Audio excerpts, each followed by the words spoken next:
कोल्हापुरातील महालक्ष्मी म्हणजे अंबाबाई हिचा उल्लेख पुराणात देखील सापडतो। ही 3.5 शक्तिपीठांपैकी एक आणि 51 शक्तिपीठांपैकी एक आहे। देवी सतीचे 3 नेत्र येथे पडले होते असंही म्हणतात। येथे महालक्ष्मीचा निवास असल्याचंही सांगण्यात येतं। शिवाय तिरुपती म्हणजेच भगवान विष्णूंचा राग आल्यानं त्यांची पत्नी महालक्ष्मी कोल्हापूरला आली असंही म्हणतात। इथे वर्षातून एकदा महालक्ष्मीच्या मूर्तीवर सूर्यकिरण पडतात। या मंदिरात अब्जावधींचा खजाना लपविण्यात आल्याचंही काही जण सांगतायत। हा खजिना 3 वर्षापूर्वी उघडण्यात आला होता, तेव्हा सोनं, चांदी आणि हिऱ्यांचे दागिने यात असल्याचं समोर आलं।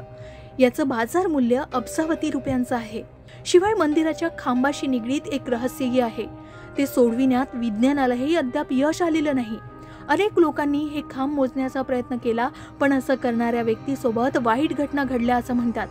कॅमेऱ्याच्या मदतीनं खांब मोजण्याचा प्रयत्न करण्यात आला, पण त्यातही यश आलं नाही।